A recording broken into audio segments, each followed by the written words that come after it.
సత్యం గారు, అంత సత్యం గారు. ఇవాళ బడ్జెట్ ప్రతిపాదిస్తే ఫిబ్రవరి బడ్జెట్కు ఈ బడ్జెట్కు పెద్దగా తేడా లేదు. ఎస్. ఫిబ్రవరిలో ఓట్ ఆన్ అకౌంట్ బడ్జెట్ 47,65,000 తోటి ప్రతిపాదించారు. ఇవాళ 48,21,000 తోటి ప్రతిపాదించారు. అంటే సుమారు ఒక 55,000 కోట్ల అదనంగా చేర్చి బడ్జెట్ని ప్రవేశపెట్టారు. వాస్తవానికి గత 15 రోజులుగా నిర్మలా సీతారామన్ ఇండస్ట్రియలిస్టులతోటి, ఎకనామిస్టులతోటి, అడ్మినిస్ట్రేటర్స్ తోటి అనేక చర్చలు జరిపింది బడ్జెట్ ఎట్లుండాలనేటువంటి విషయంలో. చర్చలు జరిపిన తర్వాత దేశవ్యాప్తంగా 2 అంచనాలు నడిచినాయి. ఒక అంచనా రిజర్వ్ బ్యాంకు 2,11,000 crores డివిడెండ్ ఇచ్చింది. తర్వాత జిఎస్టీ 1 lakh అదనంగా వచ్చింది. తర్వాత సెస్ పెంపు ద్వారా మరొక 1,00,000 కోట్ల అదనంగా వచ్చినాయి. అన్ని 4-5 లక్షల కోట్లు ఫిబ్రవరి బడ్జెట్ తర్వాత వచ్చినాయి. కాబట్టి బడ్జెట్ పరిమాణం పెంచి వెల్ఫేర్ యాక్టివిటీస్కు పెంచవచ్చు. బీజేపీ సీట్లు తగ్గాయి కాబట్టి వెల్ఫేర్ యాక్టివిటీస్ పెంచే అవకాశం ఉంది అని ఒక అంచనా నడిచింది. మరొక అంచనా కాదు, వీటిని ఫిజికల్ డెఫిసిట్ తగ్గించుకోవటానికి ఉపయోగించుకుంటారు కాబట్టి అదనంగా ఈ వ్యయం చేయకపోవచ్చు అని చెప్పేసి రెండవ థాట్ నడిచింది. ఇప్పుడు బడ్జెట్ పెట్టిన తర్వాత సెకండ్ థాటే నిజమైంది. అంటే అదనంగా వచ్చినటువంటి 4 లక్షల కోట్లు ఫిజికల్ డెఫిసిట్ తగ్గించుకోవటానికి, తర్వాత తేబోయే అప్పులు కూడా తగ్గించుకోవటానికి దీంట్లో ప్రతిపాదించారు. కాబట్టి 55,000 కోట్లు మాత్రమే పెరిగినాయి. మిగతాయి మొత్తం ఫిజికల్ డెఫిసిట్ తగ్గించుకోవటానికి. అది కూడా గతంలో 5.12 ఉంటుంది అనుకున్నారు, ఇవాళ 4.9 ఆర్ 4.8 ఉండొచ్చు అనేటువంటి అంచనాతోటి బడ్జెట్ ప్రతిపాదించారు. కాబట్టి అట్లాగూ ఎలక్షన్స్ లేవు కాబట్టి వెల్ఫేర్ యాక్టివిటీస్ పెంచే అవకాశం లేదని కూడా ఎందుకు పెంచారు అనుకున్నప్పుడు ఇది ఒక కారణంగా అనుకున్నాం. ఏదైనా ఎలక్షన్స్ 1 year ముందైతే అటువంటి వాటికి పెంచుతారు తప్ప ఇప్పుడు పెంచే అవకాశం కూడా లేదనుకున్నాం. అదే నిజమైంది. ఇది ఒక అంశం. తర్వాత రెండవది, ఇవాళ కేటాయింపుల్లో కూడా పెరిగిన 55,000 కోట్లు ఏదో ఇదివరకు విద్య 1,27 కోట్లు కేటాయిస్తే దానికి స్కిల్ డెవలప్మెంట్ అని కలిపి 1,48,000 కోట్లు అన్నారు. అంటే ఒక 20,000 కోట్లు ఇక్కడ అదనంగా కేటాయించారు. గ్రామీణ అభివృద్ధికి ఫిబ్రవరిలో 1,80,000 కోట్లు కేటాయిస్తే ఇప్పుడు 2,16,000 కోట్లు కేటాయించారు. ఇక్కడ ఒక 36,000 కోట్లు అదనంగా కేటాయించారు. అంటే ఏ బడ్జెట్ పరిమాణం 55,000 కోట్లు పెడితే 55,000 కోట్లు ఈ 2 హెడ్స్ కన్నా అయిపోయినాయి. అంటే మిగతా హెడ్స్కు పెద్దగా ఒకదాన్ని తగ్గిస్తే ఒకదాన్ని పెరిగి అట్లా ఉండటం తప్ప ఓవరాల్గా ఒక జంపింగ్ అంటే ఒక కొత్తదనం బడ్జెట్లో ఏం కనిపించలేదు.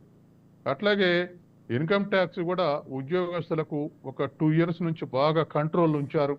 ఏం రిబేట్లో కానీ స్టాండర్డ్ డైరెక్షన్లో కానీ ఏం తేడా లేదు, ఏదైనా ఇవ్వచ్చు అనుకున్నారు. కానీ నామినల్గా ఒక 25,000 పెంచారు అంతే. 50,000 నుంచి 75,000 పెంచారు. అంత తప్ప ఏం లేదు, అది నామినల్. కాబట్టి ఇవాళ ఉన్నటువంటి పరిస్థితుల్లో ఏదైనా ఒక హెడ్కు బాగా పెంచి దాని ఇంపార్టెన్స్ ఉంది అనేటువంటి పరిస్థితి అయితే లేదు. ఇది రొటీన్ బడ్జెట్గానే మనం భావించవచ్చు. తర్వాత అనేక ప్రతిపాదనలు చేశారు. ఈ ప్రతిపాదనలకు మరి బడ్జెట్ కేటాయింపులు కూడా ఉండాలి.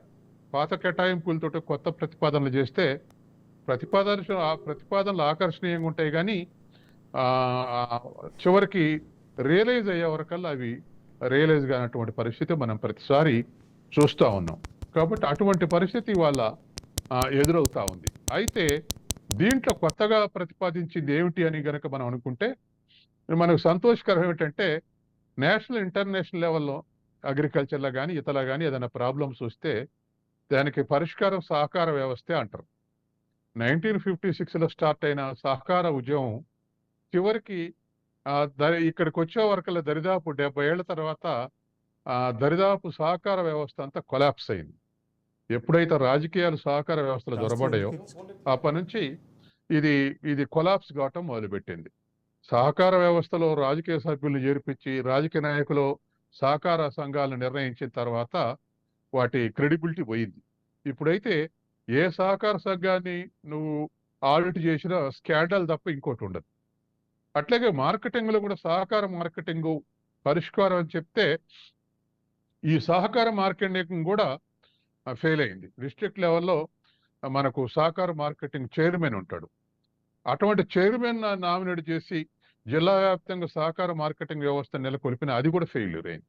అంటే మొత్తం సహకార ఉద్యమాన్ని ఫెయిల్యూర్ చేసేది అయితే ఇండియానే కాదు, ఈస్ట్ ఏషియన్ కంట్రీస్ అన్నిట్లో కూడా సహకార ఉద్యమం మన దగ్గర ప్రారంభమైనప్పుడే అక్కడ కూడా ప్రారంభమైంది. ఉదాహరణకు సౌత్ కొరియాలో షామాళ్ళ అండాంగ్ మూవ్మెంట్ అని మన సహకార ఉద్యమం లాగా నడిచింది, అక్కడ సక్సెస్ అయింది.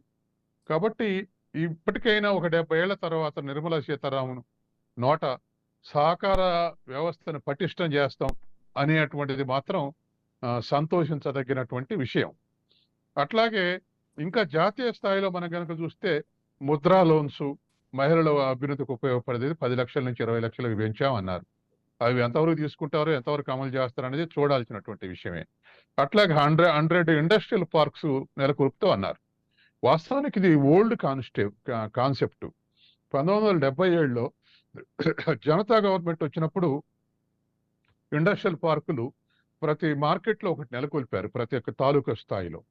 అవన్నీ బూజు పెట్టిపోయి ఉన్నాయి, వాటిలో ఇండస్ట్రీస్ రాలేదు, వచ్చిన ఒకటి రూట్ ఉన్న కొన్నాళ్ళు నుండి మూసివేయబడ్డాయి. కాబట్టి ఇవాళ ఇండస్ట్రియల్ పార్క్స్ అన్ని కూడా బీడుబడే ఉన్నాయి. ఇవాళ మరి ఒక 100 ఇండస్ట్రియల్ పార్క్స్ అంటే రాష్ట్రానికి ఒక 4 వస్తాయి.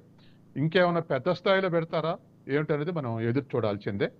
ఒక 12 రీజనల్ సెంటర్స్ కూడా, ఇండస్ట్రియల్ రీజనల్ సెంటర్స్ కూడా పెడతామన్నారు.